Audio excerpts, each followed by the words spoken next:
Capitolul 7. A cincea valoare. Dezvoltarea celor mai importante abilități necesare în afaceri. Anul 1974 a reprezentat un punct de răscruce al vieții mele. Am fost lăsat la vatră din cadrul Corpului de Marină al Statelor Unite ale Americii și eram pe cale să mă lovesc de realitate. Întrebarea mea era în care dintre lumi urma să intru. Urma să pătrund în lumea tatălui sărac și să devin angajat în cadranul A? Sau urma să intru în lumea tatălui bogat și a cadranului P? După cum am spus deja, eram calificat în două meserii, cu ajutorul cărora aș fi putut pătrunde cu ușurință în cadranul A. Puteam și să mă întorc în domeniul naval și să devin ofițer de vas, conducând tancuri petroliere pentru firma Standard Oil, sau puteam deveni un pilot comercial, cum fuseseră mulți dintre colegii mei de clasă. Ambele profesii mă tentau, dar știam că nu doream să fiu nici ofițer de vas, nici pilot pentru tot restul vieții. Depășisem această fază. Deși era mult mai riscant și aveam mult mai multe garanții, am decis să urmez sfaturile tatălui bogat și nu pe cele ale tatălui meu sărac. La începutul lui 1974, înainte de a fi eliberat din corpul de marină, am mers la tatăl bogat și am cerut să mă antreneze pentru lumea cadranului P. Încă îmi amintesc cum am intrat în biroul său în Waikiki și i-am cerut sfatul în legătură cu etapa viitoare a vieții mele. Aveam 26 de ani și știam că aveam nevoie de îndrumare într-o lume în care puțini oameni pătruseseră, lumea cadranului P. Ce ar trebui să fac, l-am întrebat. Ce gen de educație mi-este necesară? Ridicându-și ochii din actele de pe biroul său, fără să ezite vreun moment, tatăl bogat mi-a spus: angajează-te în domeniul vânzărilor. Vânzări? Am schieunat ca un câine bătut. Vreau să intru în cadranul P, nu vreau să ajung vânzător. Tatăl bogat s-a oprit din ceea ce făcea și-a scos ochelarii și-a ridicat ochii, s-a uitat la mine și mi-a spus: m-ai întrebat ce să faci în continuare. Tocmai ți-am răspuns. Dacă nu vrei să faci ce-ți recomand eu, ieși din biroul meu. Dar vreau să devin proprietarul unei afaceri, nu vânzător, i-am răspuns arțăgos. Ascultă, mi-a spus tatăl bogat. De câte ori trebuie să-ți spun că, dacă vii aici căutând sfaturi, ar trebui să ai curtoazia să asculți sfatul pe care ți-l dau. Dacă nu vrei să știi care este sfatul meu, atunci nu mi-l mai cere, înțelegi? Bine, atunci explică-mi de ce în vânzări, am răspuns pe un ton mai umil. Ambii tați erau oameni aspri și știam că, dacă doream să învăț ceva, trebuia să ascult respectuos. Spune-mi de ce este atât de important să învăț să vând. Abilitatea de a vinde este talentul primordial în cadrul unei afaceri. Abilitatea de a vinde este talentul primordial în afaceri, mi-a spus tatăl bogat. Abilitatea de a vinde este talentul cel mai important al cadranului B. Dacă nu poți să-i convingi pe oameni să cumpere ceva, nu te mai obosi să visezi să devii proprietar unei afaceri. Talentul primordial? Am întrebat, repetând ce spusese el. Cei mai buni vânzători sunt și cei mai buni conducători, a spus tatăl bogat. Gândește-te la președintele Kennedy. Era unul dintre cei mai buni oratori din câți am auzit vreodată. Când vorbea el, oamenii se simțeau inspirați.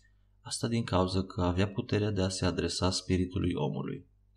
Vrei să spui că atunci când vorbești de pe o scenă sau de la televizor, aceasta este tot o formă de vânzare? Am întrebat. Bineînțeles, spuse tatăl bogat. Și când scrii sau vorbești cu cineva față în față sau vorbești cu copiii tăi, cerându-le să își ridice jucările de pe jos, acestea toate țin de vânzare. Profesorii tăi din liceu încercau să-ți vândă idei zi de zi.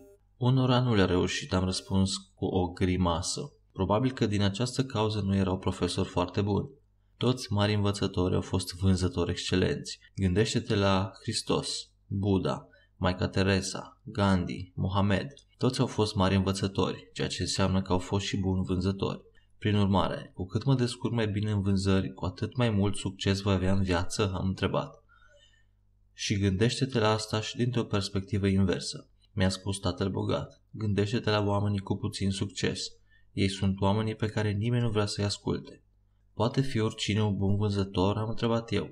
Bineînțeles, fiecare dintre noi avem talentul nativ de a vinde. Uită-te la un bebeluș sau la un copil mic. Ce face dacă e foame și nu primește ceea ce vrea? Începe să plângă, am răspuns.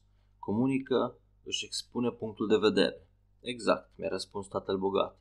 Ai încercat vreodată să-i spui unui copil că nu poate să obțină ceva? Dacă tatăl nu-i va da ce-și dorește, va merge la mamă. Dacă nici mama nu o face, merge la telefon și își sună pe bunici. Într-un fel sau altul, pe măsură ce creștem, unii dintre noi pierdem din atitudinea pot să am orice îmi doresc. Pe măsură ce creștem, suntem educați să nu mai cerem lucruri, suntem educați să nu mai insistăm, să nu ne mai plângem și să încetăm să nu mai fim săcăitori, așa că învățăm să nu mai fim comercianți. Prin urmare, ca adulți, trebuie să reînvățăm ceea ce știam deja, am spus eu.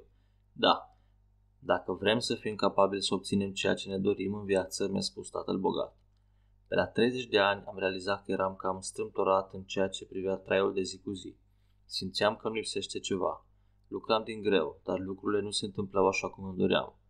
În curând am înțeles că nu era suficient să lucrez din ce în ce mai mult. Am înțeles că, dacă nu urma să se schimbe ceva în interiorul meu, riscam să sfârșesc prin a trăi o viață lipsită de sens.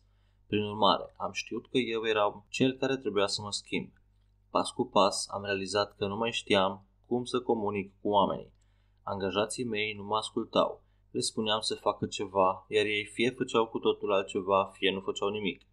Clienții mei nu mă înțelegeau.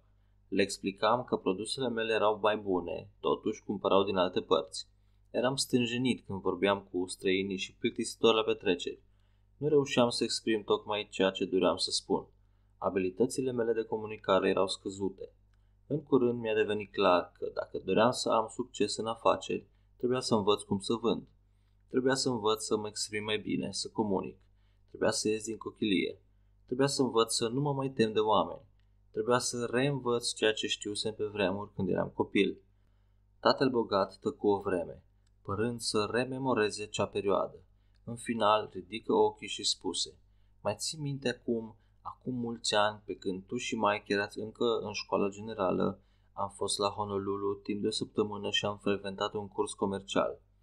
Mă aduc aminte, am spus. Tatăl meu credea că e o prostie că ai mers să studiezi vânzările. Zău? Întreabă tatăl bogat. Ce a spus? De ce ar cheltui cineva atâția bani pentru a face un curs care nu-ți oferă o diplomă pe care să o poți folosi? Auzind asta, tatăl bogat izbucni în râs. Mi-am cheltuit ultimii bani, $200, ca să merg la cursul acela. Totuși, acel curs mi-a adus milioane de dolari, iar tatăl tău se gândea doar la diploma. Într-adevăr, am răspuns un pic slugarnic. Aveți valori diferite.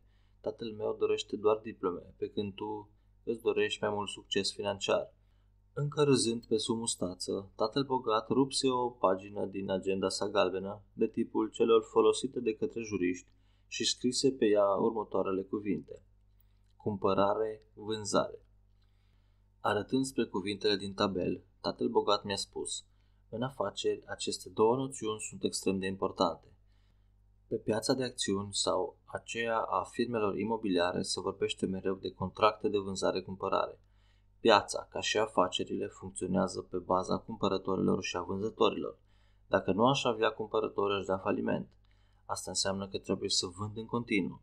Îmi vând ideile și produsele angajaților și investitorilor mei prin reclame TV, prin ziare și prin scrisori. Le vând contabililor și avocaților mei. Zilnic vând câte ceva. Trebuie să îmi mențin echipa în continuă dezvoltare și trebuie să mențin un flux constant de cumpărători care vin mulțumiți și pleacă și mai mulțumiți. Ca atare, vânzarea reprezintă mult mai mult decât să încerc să conving pe cineva să-mi dea niște bani. Înțeleg asta, am răspuns, dar de ce este talentul comercial atât de important? De ce reprezintă această abilitate talentul principal al caltranului P? O întrebare foarte bine pusă, a spus tatăl bogat. Ceea ce nu realizează majoritatea oamenilor este că, pe măsură ce vinzi mai mult, ești în același timp capabil și să cumperi mai mult. Cum? Am întrebat, vrând să îmi clarifice mai bine această chestiune. Eram conștient că auzisem ceva extrem de important. Cu cât vând mai mult, cu atât pot să cumpăr mai mult? Pentru a putea să cumperi, trebuie să începi prin a vinde ceva. Tatăl bogat, în cuvință, lăsându-mă să reflectez la ceea ce spusesem și să învăț. Nu poți cumpăra decât în măsura în care ai vânzări, spuse tatăl bogat. Dacă vrei să cumperi ceva, trebuie să începi prin a vinde ceva. Din această cauză, abilitatea de a vinde reprezintă talentul tău principal. Trebuie mai întâi să vinzi ceva pentru a putea cumpăra ceva. Deci dacă nu pot să vând, nu pot nici să cumpăr, am întrebat. Încuvințând, tatăl bogat a spus: oamenii săraci sunt săraci fie pentru că nu știu să vândă, fie pentru că nu au ce vinde. Același lucru se aplică și națiunilor sărace. O națiune săracă este o națiune care nu are ce vinde sau care nu poate vinde ceea ce are. Acest lucru este adevărat și în cazul oamenilor. Există foarte mulți oameni talentați care nu își pot vinde talentele. O afacere care nu reușește să realizeze vânzări este o afacere care dă faliment, chiar dacă are active extrem de bogate. O afacere are probleme financiare pentru că cel care conduce afacerea respectivă nu știe să vândă. Poate fi o persoană inteligentă, dar nu are abilități de comunicare. Am întâlnit mulți manageri de nivel mediu care nu reușesc să se ridice în ierarhia marilor afaceriști, pur și simplu pentru că nu sunt în stare să vândă. Câte persoane singure ai întâlnit care nu reușesc să-și întâlnească bărbatul sau femeia visurilor doar pentru că nu reușesc să-i facă pe alții să înțeleagă ce oameni minunați sunt. Vrei să spui că tu consideri un act de vânzare și obținerea unei întâlniri? O vânzare extrem de importantă, a spus tatăl bogat. Lumea este plină cu oameni singuratici și săraci, pur și simplu pentru că nu au fost învățați cum să vândă, cum să comunice, cum să depășească teama de a fi respinși sau cum să-și revină după ce au fost respinși. Prin urmare, talentul comercial afectează fiecare aspect al vieții, am adăugat eu. Corect. De aceea, mi-am cheltuit eu ultimii dolari acum câțiva ani pentru a învăța cum să-l vând. În prezent am mai mulți bani decât tatăl tău pentru că eu am talent comercial, iar el are diplome de colegiu. De aceea, dacă vrei să devii om de afaceri, trebuie să înveți cum să vinzi și să îți îmbunătățești talentul comercial în mod continuu. Cu cât știi mai bine să vinzi, cu atât mai bogat vei deveni. Tatăl meu cel bogat mi-a explicat că un contabil își vinde talentul comercial pentru un salariu sigur. El a spus: atunci când cineva se reprezintă la un interviu, el sau ea încearcă de fapt să-și vândă abilitățile profesionale. Apoi a adăugat: fiecare vinde câte ceva. Atunci când te întorci acasă, uite-te în jur.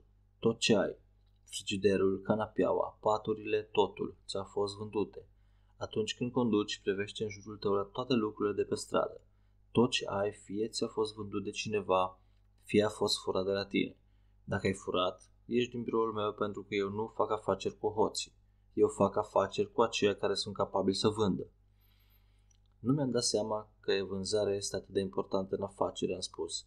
Nu am realizat că dacă vreau să devin bogat, trebuie să învăț să vând. Dacă vrei să ai succes în viață, trebuie să înveți să vinzi, a adăugat tatăl bogat. Privește realitatea. Politicienii care câștigă alegerile sunt vânzători excelenți. Liderii religioși de mare succes sunt comercianți excelenți. Cei mai buni profesori sunt comercianți excelenți. Copiii sunt născuți comercianți excelenți. Înțelegi ce încerc să spun? Înțeleg, dar sunt îngrozit de vânzări. Auzind această declarație sinceră, tatăl bogat a clătinat din cap și a trecut o vreme. Mulțumesc pentru onestitate, mi-a spus apoi. Majoritatea oamenilor sunt îngroziți de vânzări. Celor mai mulți le este frică să nu fie respinși. În loc să își recunoască această temere, îi vorbesc de rău pe vânzători, spunând lucruri de genul: eu nu sunt un vânzător, eu sunt profesionist cu studii înalte. Vrei să spui că majoritatea oamenilor nu își recunosc temerile? Am spus. Ei pretind că a vinde este sub demnitatea lor. Exact. Foarte mulți dintre oamenii care se tem să vândă nu vor să admită acest lucru, așa că îi privesc de sus pe oamenii care vând, precum și profesiunea de vânzător, replică tatăl bogat. Iar oamenii care fac asta sunt de cele mai multe ori săraci într-un domeniu sau două din viața lor. Deseori sunt săraci în ceea ce privește succesul personal ori în dragoste. Majoritatea oamenilor care nu pot să vândă sunt oameni care trebuie să trăiască sub posibilitățile lor, să cumpere numai când găsesc reduceri sau să trăiască modest, pur și simplu pentru că le este frică să vândă. Teama lor, asociată cu lipsa talentului comercial, îi mențin săraci. Nu se tem cumva să fie respinși? Am întrebat. Ba da, bineînțeles, spuse tatăl bogat. Oamenii de succes învață să-și depăsească temerile și nu se lasă dominați de ele. De aceea am zburat la Honolulu cu ultimii mei bani ca să urmez acele cursuri comerciale. Din această cauză îți dau și ție sfatul pe care mi l-am dat și mie însumi. Sfatul meu este să înveți să vinzi. O să o spun din nou. Dacă cineva nu are succes, este sărac sau singur, aceasta se întâmplă pentru că el sau ea nu a reușit să vândă ceva. Dacă vrei să obții ceea ce-ți dorești, trebuie mai întâi să vinzi ceva. Deci pot să cumpăr orice doresc dacă vând, am adăugat. Tatăl bogat îmi convință. De aceea spun că arta de a vinde este talentul primordial. Ești pregătit să înveți să vinzi? Începe educația mea comercială. În urma acelei discuții am urmat sfatul tatălui bogat și în curând m-am prezentat atât la Xerox cât și la IBM căutând o slujbă. Nu am încercat să mă angajez în aceste companii datorită salariilor pe care le ofereau, ci datorită educației în domeniul vânzărilor pe care le ofereau. Multe firme de marketing în rețea oferă la rândul lor excelente programe de educație angajaților lor. Pentru mine, am învățat să vând, am depășit teama de a fi respins și am învățat să-mi fac cunoscut punctul de vedere a fost cea mai bună educație pe care am primit-o vreodată. Faptul că am învățat să vând mi-a schimbat viața. Faptul că am învățat să vând mi-a schimbat viitorul. Scoate la iveală învingătorul din tine. Educația în vânzări nu înseamnă numai să înveți să vinzi. Când m-am angajat la Xerox, eram extrem de timid. Chiar dacă am primit o educație extrem de bună la Xerox, temerile mele m-au împiedicat să bat la uși străine sau să vorbesc la telefon. Încă mai am unele dintre acele temeri și în ziua de astăzi. Ceea ce diferă este faptul că, în final, am reușit să câștig încrederea în mine, să vorbesc la telefon și să bat la ușile respective. Dacă nu aș fi reușit să înving propriile temeri, ratatul din mine ar fi câștigat. Tatăl bogat îmi spunea adeseori: există o persoană bogată și una săracă în interiorul fiecăruia dintre noi. În interiorul nostru se află și un învingător. De fiecare dată când permitem temerilor, îndoielilor sau lipsei de încredere în noi să învingă, câștigă ratatul din noi. A învăța să vinzi înseamnă a învăța să-l învingi pe ratatul din tine. A învăța să vinzi îl scoate la iveală pe învingătorul din tine. Unul dintre lucrurile extraordinare legate de marketing în rețea este că îți oferă oportunitatea să-ți înfrunți temerile, să te lupți cu ele și să le învingi și permite învingătorului din interiorul tău să predomine. Trăsătura pozitivă a companiilor de marketing în rețea este aceea că în timp ce înveți, liderii organizației au răbdarea să muncească alături de și pentru tine. În lumea reală a afacerilor, dacă nu poți să vinzi în 3 sau 6 luni, ești concediat. Firma Xerox a fost mai generoasă cu mine. Ei mi-au oferit 1 an de învățare și 1 an de probă. Dacă nu aș fi avut la dispoziție cei 2 ani, știu că aș fi fost concediat. Înainte de a fi concediat, încrederea în mine a început să crească. Vânzările mele s-au îmbunătățit și 2 ani mai târziu eram în mod constant primul sau al doilea la vânzări din filiala mea. Sporirea încrederii de sine a fost mai importantă decât salariul.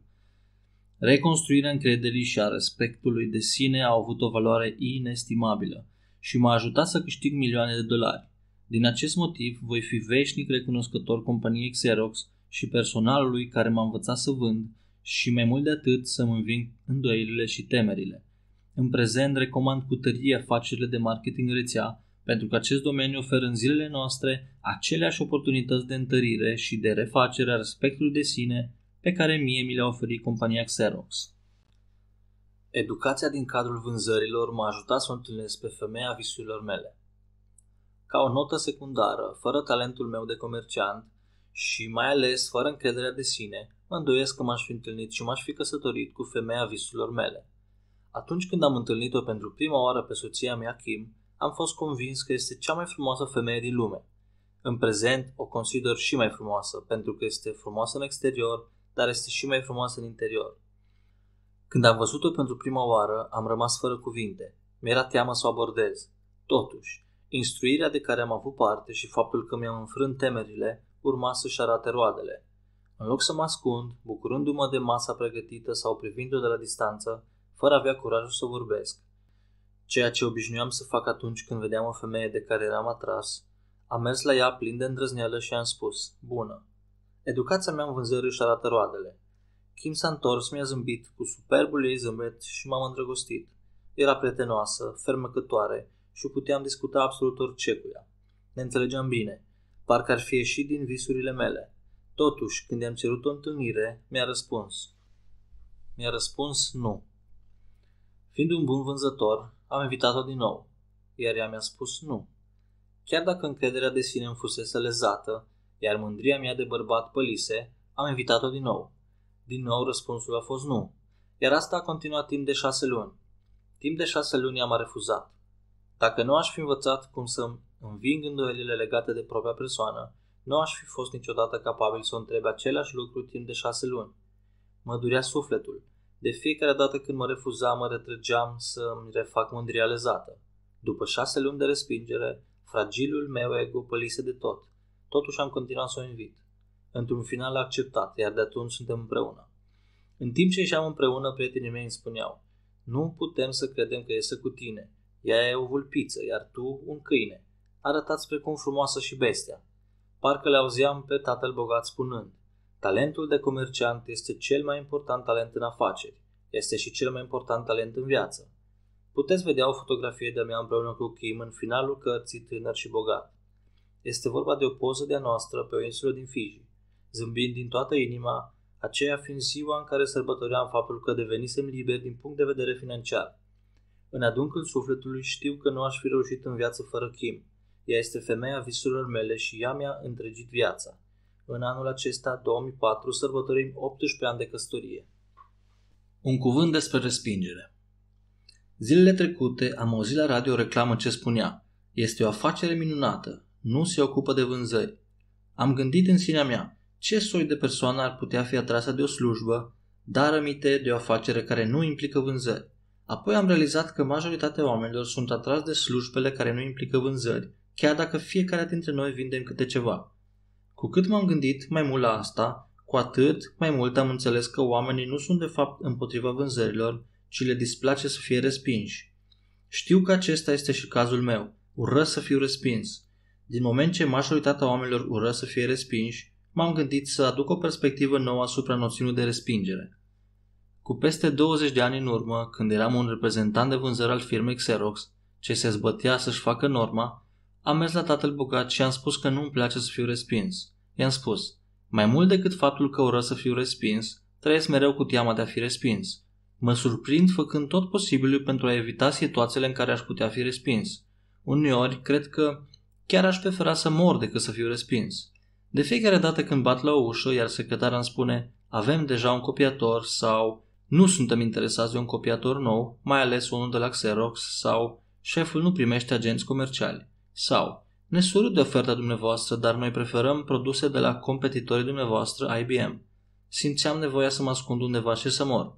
Cu cât mă gândesc mai mult la faptul că eram respins, cu atât mai tare doream să mă las de vânzări și să fug în lume.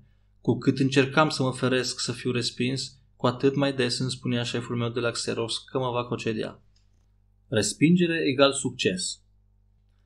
Teama de a nu fi respins, respectul de sine scăzut și lipsa de încredere îmi distrugeau viața. La suprafață păream a fi plin de încredere și îndrăzneț. Păream de genul John Wayne al Marinei Statelor Unite ale Americii, deși în realitate eram Pee Wee Herman.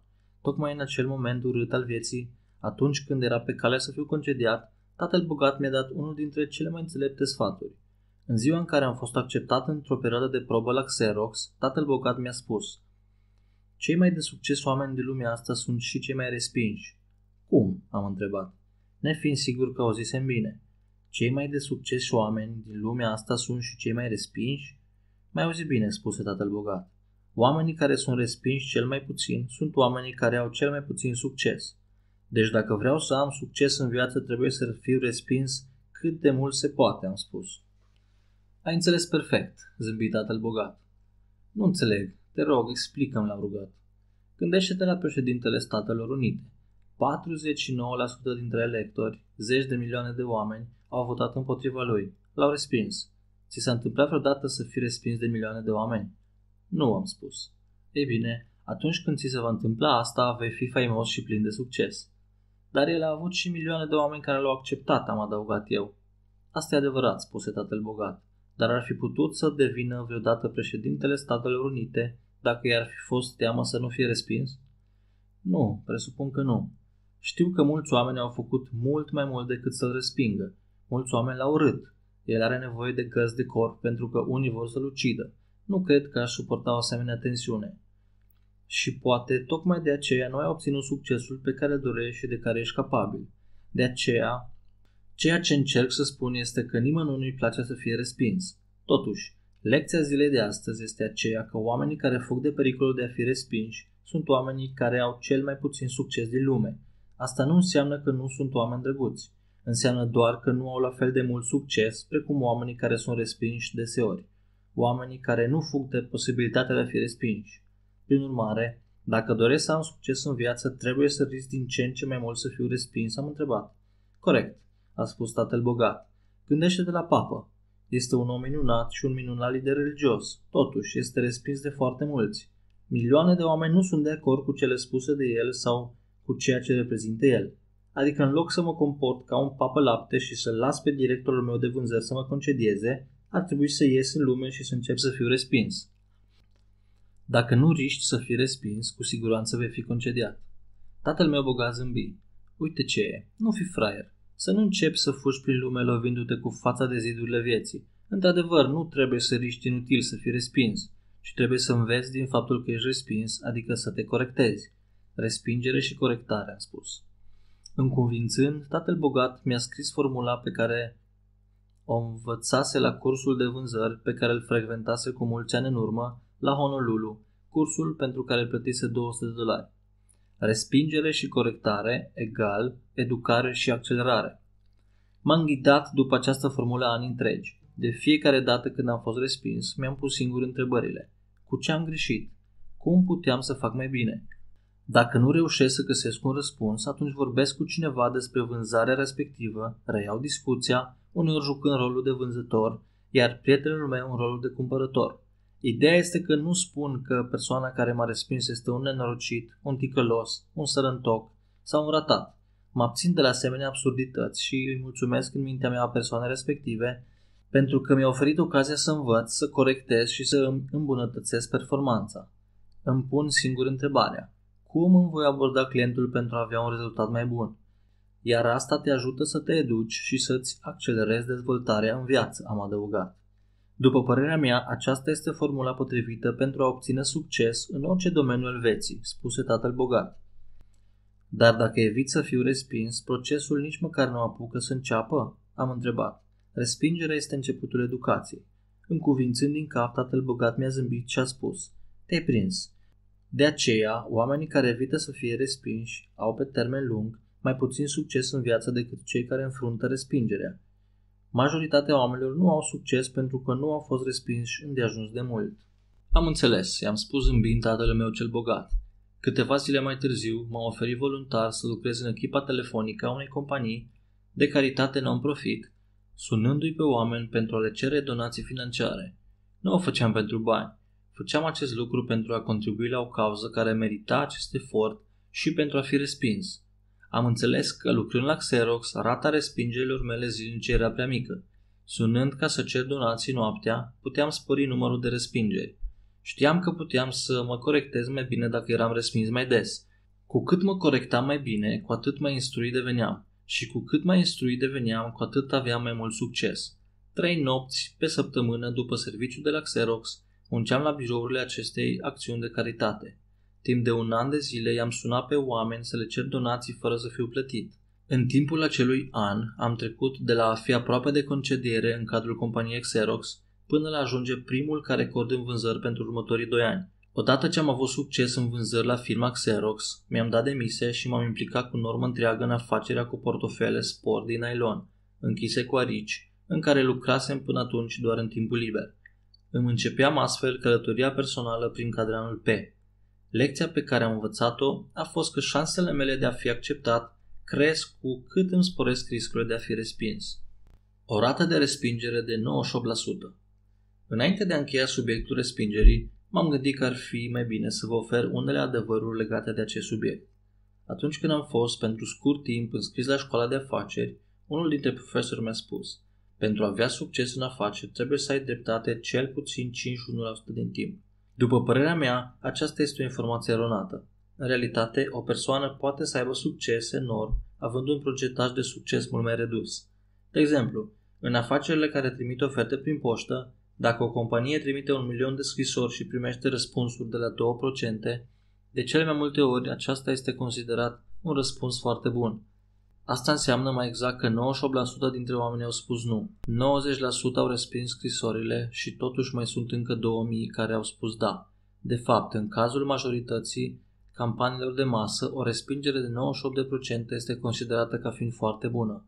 Concluzia pe care o puteți trage din această situație este: Dacă doriți să aveți mai mult succes în viață, căutați pur și simplu să fiți respinși mai des, în așa fel încât să vă puteți corecta apoi. Frumusețea unei afaceri de marketing în rețea este aceea că sunteți încurajați să mergeți în lume și să fiți respinși. Ce ocazie excelentă! Dacă doriți cu adevărat să obțineți succese mai mari în viață, alăturați-vă unei companii de marketing în rețea și învățați să vă depășiți temerile de a fi respinși. Dacă petreceți 5 ani făcând acest lucru, pariez că restul vieții dumneavoastră veți avea mult mai mult succes decât până atunci. Cel puțin acesta a fost cazul meu. De fapt, eu continui să caut din ce în ce mai multe ocazii de a fi respins. Din acest motiv am învățat să fiu un orator public și apar la televizor cu programele mele ce au rol de reclamă. În prezent, milioane de oameni din toată lumea mă resping. Acesta este motivul pentru care devin din ce în ce mai bogat. Învățare versus vânzare. Marketingul în rețea oferă provocări mai mari decât cele pe care mi le-a oferit compania Xerox. Motivul pentru care spun asta este că la Xerox tot ce trebuia să fac era să învăț să vând.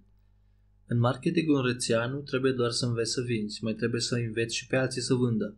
Dacă poți vinde, dar nu îi poți învăța pe alții să vândă, nu vei avea succes în marketingul în rețea. Aceasta înseamnă că unul dintre lucrurile extrem de bune legate de marketingul în rețea este faptul că, pentru a avea succes, trebuie să fii un profesor foarte bun. Dacă îți place să înveți și să înveți pe alții, o vei duce foarte bine cu ajutorul marketingului în rețea. Pentru mine personal, învățarea este cu mult mai satisfăcătoare decât simpla vânzare. Frumusețea unei rețele de marketing în rețea este aceea că afacerea te învață să fii profesor, nu doar vânzător. Dacă îți place să înveți și să înveți pe alții, o afacere de marketing în rețea reprezintă afacerea potrivită căreia îi te alături. De aceea am numit această carte Școala de afaceri pentru oamenii cărora le place să-i ajute pe alții. Directorii de vânzări nu vând, ei învață pe ceilalți. În timpul cercetărilor pe care le-am făcut asupra diverselor afaceri de marketing în rețea, am găsit mulți oameni plini de succes care munceau din greu și erau buni vânzători, dar care nu aveau succes cu afacerea lor. Motivul era că vindeau și pentru aceea incapabili să vândă singuri. De exemplu, am mers la o întâlnire în care inițiatorul unei noi afaceri de acest gen își invitase câțiva prieteni și membri ai familiei să-i asculte prezentarea. Ascultând prezentarea, am realizat că superiorul direct, cel care îl recrutase pe noul proprietar de afacere, era cel ce făcea toată munca. Noul proprietar al afacerii nu spunea absolut nimic. După întâlnire, l-am întrebat pe noul proprietar dacă cel care îl recrutase petrecuse cât de puțin timp pentru a-l învăța noțiunile de bază ale vânzărilor. El a răspuns, nu, recrutorul meu nu dorește decât să aducem oameni la întâlniri. El este singurul care realizează vânzările pentru că el este cel mai bun comerciant. Atunci mi-am dat seama că era ceva neregulă legat de sistemul educațional al respectivei afaceri de marketing în rețea. În primul rând, educația în vederea dezvoltării abilităților de vânzare era o glumă proastă. Compania sa oferea o bibliografie a cărților ce trebuiau citite, dar nimeni nu se obosea vreodată să citească vreuna. În al doilea rând, doreau doar ca noi proprietari de afaceri să-și aducă prietenii și familia în așa fel încât cel mai bun vânzător să-i convingă. Nu era o școală de afaceri. Era o școală al cărei scop nu era învățarea, ci realizarea vânzărilor.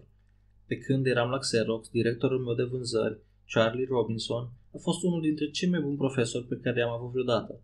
Eu stabileam întâlnirile, iar Charlie venea alături de mine la întâlnirile de vânzări. Nu spunea mai nimic pe parcursul întâlnirii. După întâlnire, mergeam în biroul lui și analizam prezentarea.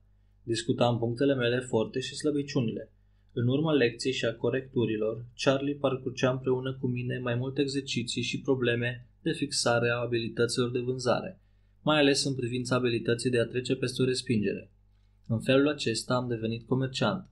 Am devenit un vânzător capabil pentru că am avut un profesor excelent. Chiar dacă și el fusese un comerciant extrem de bun, odată ce devenise director de vânzări, Charlie a trebuit să preia rolul de profesor. Și era cu adevărat un profesor excelent. Tocmai din această cauză asista tăcut la majoritatea întâlnirilor mele. Rare ori intra în discuție pentru a-mi arăta cum trebuie procedat, dar în majoritatea timpului doar asista, lăsându-mă să greșesc dacă era cazul. Mesajul este acela că, pentru a avea succes în marketing în rețea, trebuie să fiți, așa cum era Charlie Robinson, un vânzător excelent, dar și un profesor excelent. Odată ce învățați să fiți astfel, afacerea va fi pentru dumneavoastră un vis deveni realitate. Câinii de vânzări. Eu și Blair Singer, care mi este de peste 20 de ani prieten foarte drag, consilier la firma Tatăl Bogat și autor al cărții Câini de vânzări și The ABC of Building a Business Team That Wins, suntem amândoi implicați în vânzări de ani de zile. Amândoi ne-am început cariera comercială în Hawaii ca reprezentanți de vânzări începători. El s-a alăturat firmei Burroughs Corporation, cunoscută în prezent sub numele de Unisys, cam în perioada în care eu am alăturat firmei Xerox. Amândoi am trecut prin lumea educației corporatiste legate de vânzări. Unul dintre lucrurile pe care eu și Blair le-am remarcat este că, deși mulți proprietari ai unor afaceri de marketing în rețea învață să vândă, totuși eșuează pentru că nu reușesc să devină și bun director de vânzări. În lumea marilor afaceri ale Americii, directorii de vânzări sunt profesori, nu doar vânzători.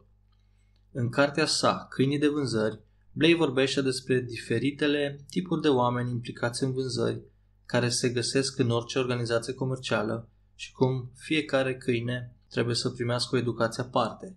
Blair spune, motivul pentru care educația comercială este atât de importantă într-o afacere de marketing în rețea este acela că nu trebuie doar să înveți cum să vinzi, trebuie de asemenea să înveți cum să înveți pe alții să vândă. Dacă nu îi poți educa pe alții să devină buni vânzători, nu vei avea succes într-o afacere de marketing în rețea. Datoriile pe cărțile de credit. Unul dintre motivele pentru care atât de mulți oameni au în prezent datorii către companiile de cărți de credit este că ei nu pot să vândă. Atunci când oamenii cumpără diverse lucruri pe credit, ei își vând în realitate munca lor viitoare. În multe cazuri, atunci când sunt folosite cărțile de credit, oamenii își vând viitorul ca să cumpere ceva astăzi. Motivul pentru care atât de mulți oameni au datorii către companiile de cărți de credit este că au fost educați să fie excelenți cumpărători, dar nu și excelenți vânzători. În loc să vă vindeți viitorul, vă recomand să vă alăturați unei firme de marketing în rețea și să învățați să vindeți. Dacă învățați să vindeți și vă creați o afacere înfloritoare de marketing în rețea, veți fi capabili să vă folosiți cartea de credit pentru a cumpăra tot ce doriți, reușind să plătiți factura la finalul fiecărei luni. După mine, ar fi mai înțelept decât să vă vindeți viitorul. Dumneavoastră, ca și mine, știți că nu vă mai rămâne mult din viitor după ce-l vindeți. În concluzie, mai simplu spus, abilitatea de a vinde este un talent extrem de important în viață pentru oricine. Chiar și pisica mea este o comerciantă. De fapt, pisica mea știe să vândă mai bine decât mulți alții. În fiecare dimineață, dacă nu-i dau să mănânce atunci când este foame, pisica îmi va explica exact ce și când anume dorește acel lucru. Oamenii sunt antrenați să nu facă acest lucru. O afacere de marketing în rețea vă poate reface talentul natural de a obține ceea ce doriți de la viață prin faptul că vă învață cum să vindeți și cum să învățați pe alții să vândă. Următoarea valoare. În capitolul următor vom discuta despre cum anume vă ajută o afacere de marketing în rețea să vă dezvoltați talentul de lider. Tatăl Bogat spunea, în cadranul P, talentul de conducător nu este o abilitate opțională.